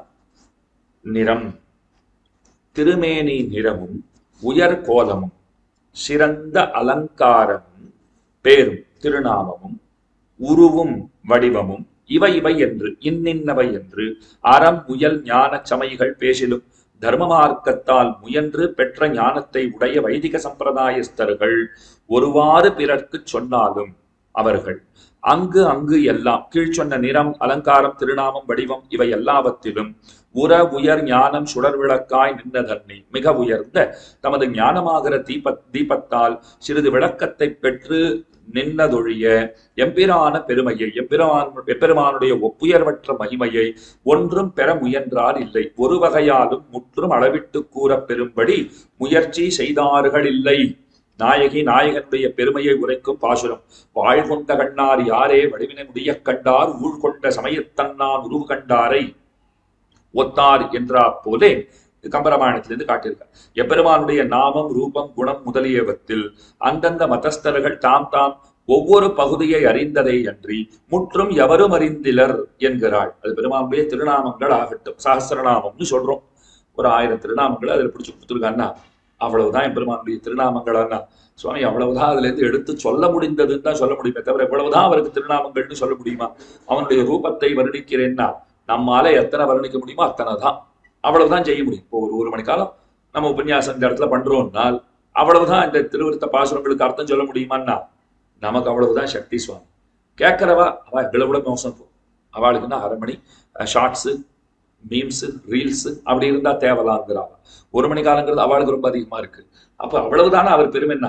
இல்லை இல்லை, நீங்க எத்தனை காலம் வேண்டுமானாலும் சொல்லிக்கொண்டே போகலாம், அத்தனை பெருமை இருக்கு. அப்ப நாமம் ரூபம் குணம், அதனால அவரவர்கள் ஏதோ ஒரு பகுதியை அவ தெரிஞ்சு வச்சிருக்காளே தவிர முழுவதுமாக எவரும் தெரிந்து கொள்ளவில்லை. எம்பெருமானுடைய நிறத்தையும் கோலத்தையும் பெயரையும் உருவையும் இவை இவை என்று ஞானச்சமயிகள் பேசுகின்றனர் அன்றோ? அப்படி இருக்க எண்ணுமிடத்ததுவோ என்று எங்கனே சொல்லலாம். அவ உபன்யாசம் எல்லாம் பண்ணிட்டு தானே சுவாமி இருக்கா. சஹஸ்ரநாம உபன்யாசம்னு போடுறா, எம்பெருமானுடைய ரூபத்தை வர்ணிக்கிறேங்கிறா, குணங்களை வர்ணிக்கிறேன். ஆளவந்தார் பாடினார். வசீவதான்யோ குணவான் ருச்சுஹு சுச்சிஹி மிருதுஹு தயாளுஹு மதுரஹா ஸ்திரஹா சமஹா கிருதிகிருதஜ்ஞஸ்வமசி ஸ்வபாவதஹா சமஸ்த கல்யாண குணாமிருதோ ததிஹி முடிச்சேன்னு சொல்லிட்டார். ஐயோ அதெல்லாம் சொல்ல முடியாது, அவர் பெரிய கடல், அவர் குணக்கடல் அப்படின்னு முடிச்சுட்டார். குணக்கடல். அப்ப வரிசையத்துல ரத்னங்கள் எடுத்து போட்டீரே, வசீவதான்யோ குணவான் ருச்சுஹு சுச்சிஹின்னா ஏதோ எடுக்க முடிஞ்ச அளவுக்கு சில ரத்னங்கள் எடுத்து வெளியில போட்டிருக்கேன். இவ்வளவுதான் நினைக்காதீங்க, அந்த கடல்ல இன்னமும் பல ரத்தினங்கள் உண்டு. உயர் வர உயர் நலம் உடையவன் ஆழ்வார் முடிச்சுட்டார் இல்லையோ. எண்ணில் பல் குணங்கள் அது பகவானிடத்துல உண்டு. அப்போ நாமமோ ரூபமோ குணமோ எம்பெருமானுடையதை எதுவாக ஒன்றாக இருந்தாலும் அதை முழுவதுமாக சொல்லுவதுங்கிறது நிச்சயமாக முடியாது. அவர்களும், அதாவது எவ்வவர்கள் அவற்றை உபதேசிக்கின்றார்களோ அவர்களும் கூட ஏதோ ஓரளவு தெரிஞ்சு வச்சுன்னு சொல்றாளே தவிர முழுவதுமாக அறிந்தவர்கள் அல்லர்கள். ஆழ்வார் தமக்கு சேவை தந்த சர்வேஸ்வரனுடைய மகிமை எவ்வளவு ஞானம் கை வந்தவர்க்கும் முற்றிலும் உணரப்பெறாதது என்று உண்மை உரைத்தாராயித்து. ஆழ்வார் உண்மையே பேசுகிறவர். நம்முடைய சம்பிரதாயமே அதுதானே, உண்மையே பேசுகின்ற சம்பிரதாயம். இந்த சம்பிரதாயத்துல எல்லாமே உண்மை. சில சமயங்கள் எல்லாமே பொய்ன்னு உரைக்கும், சில மதங்கள் எல்லாமே பொய்ன்னு. நம்ம சம்பிரதாயத்துல எல்லாமே உண்மை உண்மை உண்மை உண்மை. உண்மையை தவிர வேறொன்றும் இல்லை. அது நிஜமாவே கோர்ட்ல எல்லாம் அந்த மாதிரி வழக்கம் உண்டான்னு தெரியல, இருக்கிறதாவும் தெரியல. ஆனா நீங்க இந்த திரைப்படங்கள்ல எல்லாம் பாருங்க, கூண்டுல ஏத்துட்டானா ஒரு புஸ்தகத்தை கொண்டு வந்து நீட்டுவா, பகவத்கீதைங்கிற அதுல கையை வச்சுட்டு நான் சொல்வதெல்லாம் உண்மை, உண்மை தவிர வேறொன்றும் இல்லை, உண்மை உண்மை உண்மை. அது பார்க்கும்போதெல்லாம் உங்களுக்கு என்ன ஞாபகம் வரணும்னா சம்பிரதாயம் தான் ஞாபகத்துக்கு வரணும். நம்ம சம்பிரதாயம் எல்லா வகைகளாலும் உண்மை. பொய்யில்லாத மணவாள மாமுனி. அதனால மணவாள மாமுனிகளை பொய்யில்லாத மணவாள மாமுனின்னு கொண்டாடுகிறோம். நம்முடைய ஸ்ரீபாஷ்யமே சத்தியை காலம் விபாஷ்யம்னு கொண்டாடப்படுகிறது. வேதாந்த தேசிகன் கொண்டாடுறதுன்னு சத்தியகாலம்பி பாஷ்யம், உண்மையையே அவலம்பித்திருக்கக்கூடிய பாஷ்யம் என்ன ஸ்ரீபாஷ்யத்தை கொண்டாடும். அதனால உண்மைதான் இங்க பேசப்படுகின்றது. ஏது உண்மை?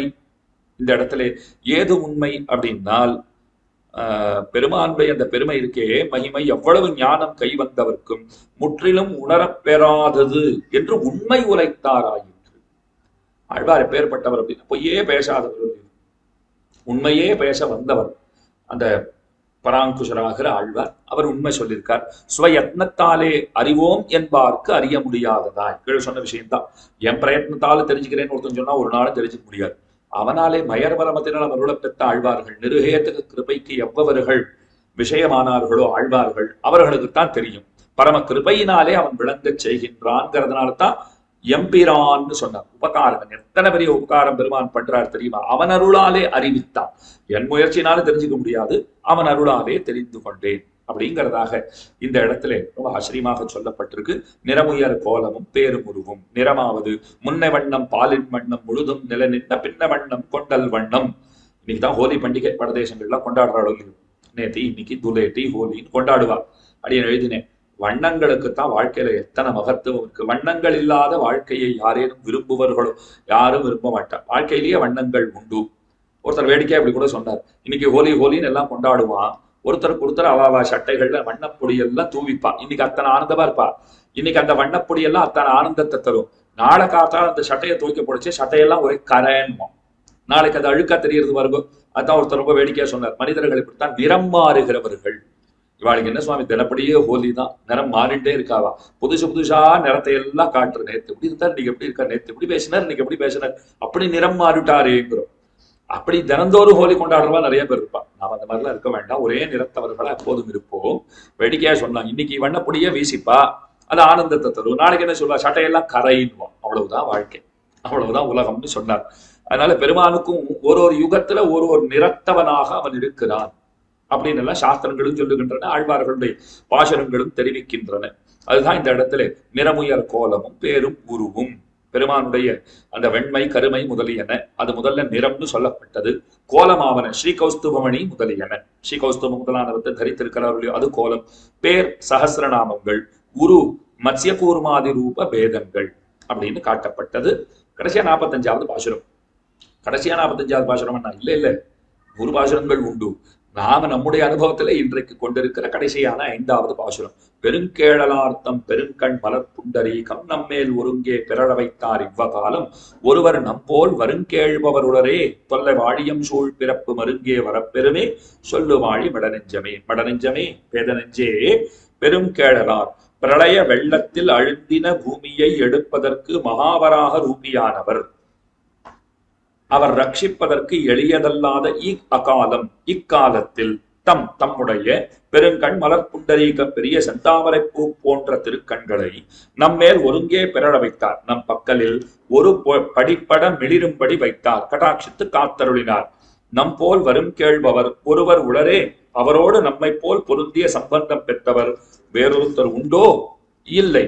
தொல்லை வாழியம் சூழ் பிறப்பு, அவரோடு பழமையான வாழ்க்கையையும் யாமுடையோம். அப்படிப்பட்ட நமக்கு விடாது சூழ்கிற பிறப்பு துன்பங்கள் மருங்கே வரப்பெருமே, அருகிலும் வரக்கூடுமோ? சொல்லு சொல்வாய் வாழி கலக்கன் தெளிந்து வாழ்வாயாக என்பதாக இந்த பாசுரம் அமைந்திருக்கிறது. இது 45ஆம் பாட்டு. தலைவி தலைவனது நீரிடை உதவியை நினைந்து உரைத்தல் அப்படிங்கிறது துறை. இதான் தலைப்பா கொடுத்திருக்கார். தலைவி தான் தண்ணீரிடை அகப்பட்ட பொழுது தலைவன் தன்னை எடுத்து காத்த உதவியை நினைந்து பேசுதல், நீரிடை உதவியை நினைந்துரைத்தல் என்னும் துறை ஆகும். அது என்ன துறைனா, ஜலத்துல விழுந்துட்டேன் அவ காப்பாத்தினார்னு உண்டொல்லியும் வரா பெருமான் அப்படித்தானே காப்பாத்திருக்கார். பிரளய வெள்ளத்தால் அழுந்தின பூமியை எடுப்பதற்கு பகவான் வராகாவதாரம் எடுத்து காத்தான்கிற செய்தி இந்த பாசுரத்திலே பெருங்கேழலார்ங்கிற தொடரில் வந்துள்ளது. ஆகவே நீரிடை உதவியை நினைந்து உரைத்தல் துறை உள்ளது என்று கொள்ள வேண்டும். இந்த துறை என்ன சொல்றது? தமிழ் துறை. பல துறைகள் உண்டோ இல்லையோ, அதனால அந்த துறை என்ன சொல்றதுனால், துறையிலே இறங்கியவள், நீரிலே இறங்கியவள், அவள் காப்பாற்றப்பட்ட செய்தி. அதை நம்ம கேட்கறச்சவே நமக்கு பூமி பிராட்டிய வரா பெருமான் இடந்தெடுத்தான்கிற செய்தி நினைவிற்கு வருமோ இல்லையோ, அதுதான் சொல்றார். பேதனஞ்சே எம்பெருமானுடன் நன்றாக பொருந்திய தொடர்புடையவர் நம்மை போல் வேறு எவரும் இல்லை. நமக்கு அவனோட இருக்கிற சம்பந்தம் அந்த சம்பந்தம் இன்னும் யாருக்காவது ஒருத்தருக்கு உண்டா? விதி நிர்மிதமே ததன்பயம் பகவனு பாலயம் ஆஸ்மஜீஹபகான்னு ஆடவந்தார் பாடுகிறார். இது இயல்பாக அமைந்த அந்த உறவுங்கிறது உண்டே, எம்பெருமானுடன் இருக்கக்கூடிய அந்த பொருந்திய தொடர்பு, அது நம்ம போல வேற எவருக்கும் இல்லைங்கிறார் ஆழ்வார். வராகாவதாரம் எடுத்து பூமியை காத்த பெருமான் காப்பதற்கு அருமையான அக்காலத்தில், ரொம்ப சிரமமான அக்காலத்தில் தம்முடைய அகன்ற தாமரைப்பூ போன்ற திருக்கண்களால் நம்மை பார்த்து அருள் செய்தார். பெருங்கேழலார்த்தம் பெருங்கண் மலர் புண்டரீகம். அவர் தம் திருக்கண்களை அந்த பெருமான் அப்படி அனுகிரகம் பண்ணினார், நம்மேல் மிளிரும்படி செய்தது நாம் அவருடன் கொண்டுள்ள பொருந்திய தொடர்பால் அன்றோ. அந்த சம்பந்தத்தை நன்கு உணர்ந்து அப்படி காப்பாத்திருக்கார். இப்படி வேறு ஒருவர் திடமான சம்பந்தம் கேண்மை கொண்டவர் இன்னொருவர் உண்டோ? அவருடன் நம்முடைய வாழ்க்கை மிக பழங்காலம் தொடங்கி வளர்ந்துள்ளதொன்று. இன்னைக்கு நேற்று சம்பந்தமா அவரோட அனாதியான சம்பந்தமாச்சே. இனிமேல் அவர் தொடர்பால் விடாது சூழ்கிற பிறவி துன்பங்கள் அருகில் வரக்கூடுமோ? அவர் சம்பந்தம் பெற்றிருக்கிறோம்னு சொன்னால் இந்த சம்சாரம் நம்மை நலியுமோ? திரும்ப திரும்ப இந்த உலகத்திலே பிறத்தல்கிறது உண்டோ அப்படிங்கிறார். காஞ்சி பிரதிபாத பயங்கர சுவாமி ரொம்ப ஆச்சரியமா ஒரு சாட்டு ஸ்லோகம் ஒன்று சொல்லுவர். கோபால இது கிருஷ்ணத்துவம் பிரச்சுரக்ஷீர வாஞ்சையா ஸ்ரீதோ மாத்ருஸ்தன க்ஷீரம் அப்படி அலபியம் துவயாக்கிருதம்ங்கிறது தான் அந்த ஸ்லோகம். ஒருத்தனுக்கு பால் தான் ரொம்ப பிடிக்குமா, எங்க பால் கிடைக்கும் ஓடி ஓடி அந்த பாலை பருகும் இயல்பினன். அவனை பார்த்து ஒருத்தன் சொன்னா, அவனுக்கு பால் இவ்வளவு பிடிச்சிருக்குன்னா நீ அவனாவது இடையங்கிட்ட தான் போகணும், அவன் தான் அவனுக்கு நிறைய பால் கொடுப்பான். இவன் சொன்னா, நான் லிட்டரா சாப்பிடுறேன், பருகுகிறேன், யார் அவ்வளவு கொடுப்பா? இடையனாவே இருந்தாலும் அத்தனை பால் கொடுப்பானா? இல்ல கண்ணன்னு ஒரு இடையன் இருக்கான், அவன் கிட்ட போய் எத்தனை பால் கேட்டாலும் கொடுப்பான். உடனே அவன் போனான், அவன் கிட்ட போனவனுக்கு அடியோட பாலே கிடைக்காது கொடுத்தான். நிறைய பால் கிடைக்கும்னு கண்ணன் கிட்ட வந்தான். அவன் சொல்றான் கண்ணனை பார்த்து, நிறைய பால் உங்ககிட்ட வந்தா கிடைக்கும்னு சொல்லி என்ன அனுப்பிச்சா, அதுக்காகத்தான் வந்தேன். ஆனா இங்க வந்த பிறகு கிடைச்சுட்டு இருந்த பாலும் கிடைக்காத பண்ணிட்டேன்னா. எது கிடைச்சுட்டு இருந்த பால்? திரும்ப திரும்ப சம்சாரத்துல பிறந்துட்டு இருந்தேன் இல்லையோ, ஒரு தாயினுடைய முளைத்தடத்திலே வாய் வைத்து பாலை பருகி கொண்டிருந்தேன். உங்ககிட்ட வந்தேன், நீ அந்த பிறப்பையே அறுத்து விட்டாய், மோட்சத்தை கொடுத்துட்ட. அப்படின்னா என்ன அர்த்தம்? இனிமே தாய்ப்பாலே கிடையாது. பிறந்தா தானே தாய்ப்பால். புதுசா பால் கிடைக்கும் உங்ககிட்ட வந்தேன், நீ கிடைச்சிட்டு இருந்த பாலையே கிடைக்காதபடி பண்ணிட்டியே. அதாவது பெருமானிடத்திலே சென்றால் அவன் மோட்சம் அருளுகிறான்ங்கிறது இவ்விடத்திலே சொல்லப்பட்டிருக்கிற விஷயம். அதைத்தான் இந்த இடத்துல சொல்றார். இது அனாதியான தொடர்பு பெருமானுக்கும் நமக்கும். அவருடைய தொடர்பாலே நமக்கு என்ன ஏற்படுகிறது நன்மையினால்? விடாது சூழ்கிற பிறவி துன்பங்கள் அருகில் வரக்கூடுமோ, நம்மை நலியுமோ? என் நெஞ்சமே நீ குழப்பமின்றி இரு, சொல்லு வாழி மட நெஞ்சமே நீ குழப்பமின்றி வாழ்வாயாக என்று சொல்லும்படியாக அமைந்திருக்கிறது.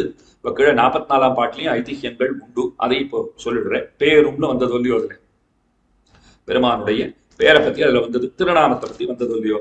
பேரும் திருமல நம்பி அந்திம தசையில் கணியனூர் சிறியாத்தானை பிள்ளை தமக்கு தஞ்சமாக நினைத்திருக்கும் திருநாமமென் அத்தை சொல்ல வேண்டும். திருமலை நம்பினார் பெரிய திருமலை நம்பியினுடைய திருக்குமாரர்னு கொள்ள வேண்டும். அவர் என்ன சொல்லியிருக்கார்? கணியனூர் சிறியாத்தான்னு ஒருத்தரை கூப்பிட்டு, பிள்ளை பராசரபட்டர் புறத்தாழ்வானுக்கு பிள்ளை போல தமக்கும் பிள்ளை போல அபிமானித்திருக்கிறார் இவர். அவர் தமக்கு தஞ்சமாக நினைத்திருக்கும் திருநாமமென் அத்தை சொல்ல வேண்டும். இவர் முன்னே நாமெத்தை சொல்லுவது என்ன சொல்ல வேணும் என்ன? அவர் கணியனூர் சிறியாத்தான கேட்டாரா? உடனே கணியனூர் சிறியாத்தான் பார்த்தார். இவர் முன்னே நாம் எத்தை சொல்லுவது? கேட்கிறவர் ரொம்ப பெரியவர், பெரிய திருமலை நம்பியினுடைய திருக்குமாரர். அவர் கேட்கிறார், பட்டர் என்ன சொல்லுவார்? அவர் தமக்கு தஞ்சமாக நினைத்திருக்கிற திருநாமம் என்னன்னு கேட்கிறார். நாம யார் இவருக்கு சொல்றதுக்குன்னு ஒண்ணு வாய் பேசாது இருக்கார். உடனே அவர் கேட்டார், தாசரதி பேசாதிருக்கும் அவஸ்தை என்று காணிது. அவருக்கு தாசரதின்னு இயற்பெயர், பேசாமதான் இருக்கக்கூடாது, அந்த நிலைமை அன்றுன்னு சொல்றார். அப்ப அவர் சொன்னார், நாராயணாதி நாமங்களும் சொல்லி போருவர், ஆகிலும் விரும்பி இருப்பது அழகிய மணவாள பெருமாள் என்னும் திருநாமத்தை. எப்பவும் அழகிய மணவாள பெருமாள் தான் சொல்லிட்டு இருப்பார். நாராயணா கேசவா மாதவன் சொல்லுவார். ஆனா அதிகம் விரும்பி இருப்பது, அடிக்கடி உச்சரிப்பது அழகிய மணவாள பெருமாள்ங்கிற திருநாமத்தை தான். பர்திருநாமத்தோபாதியாய் ஈரானின்றது. ஐயோ, ஆத்துக்கார பேரை சொல்றா போலன்னா இருக்கு. அதெல்லாம் காலம் மாறி போச்சுன்னு வச்சுக்கோங்க. இப்ப ஆத்துக்காரர்கள்லாம் மனைவிமார்கள் பேரை சொல்றது இல்லை.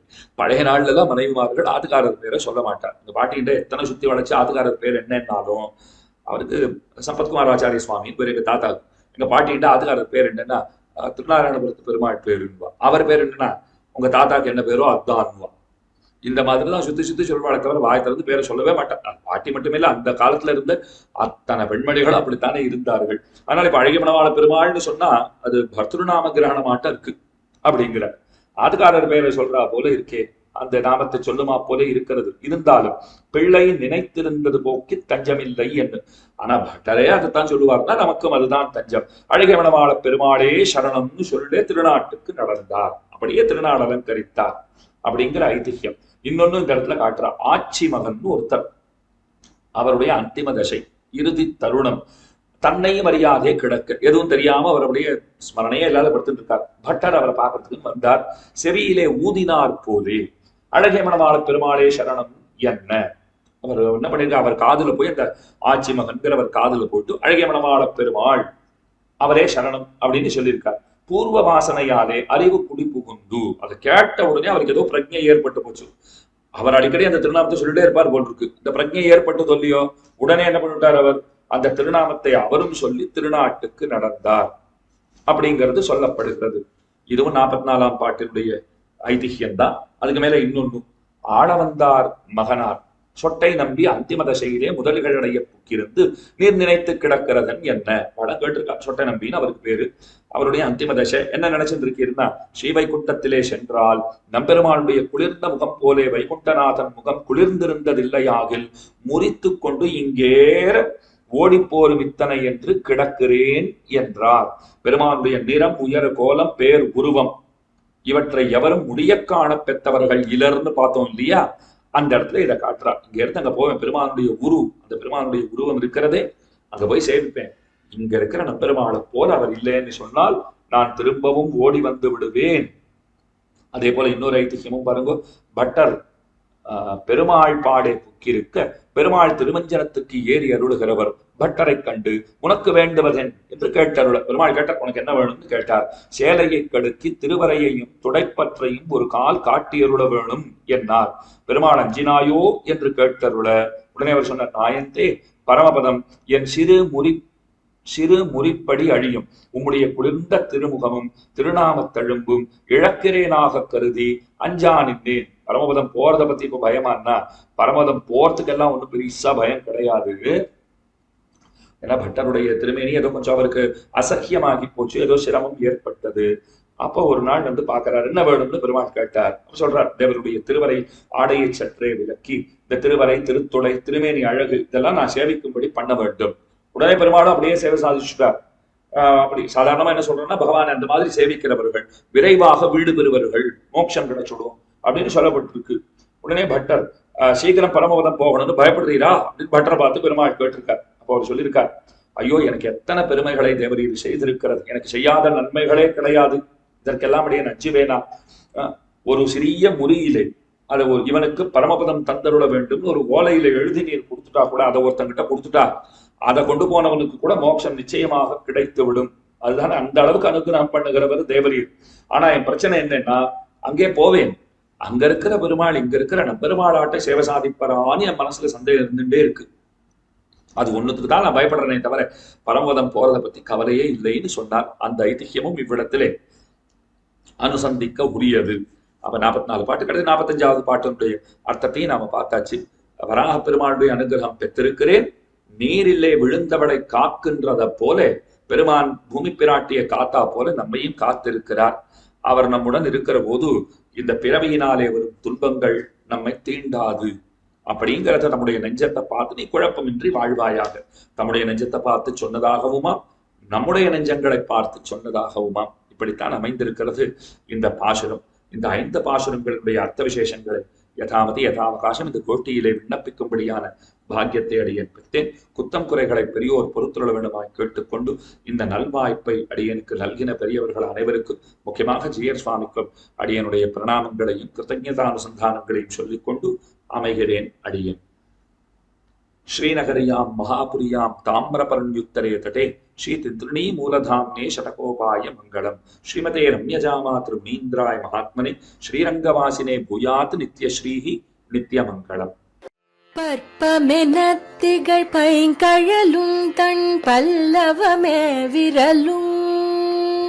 பற்பமென திகழ் பைங்கழலும் தன் பல்லவமே விரலும். பாவனமாகிய பைந்துவராடை பதிந்த மருங்கழகோ.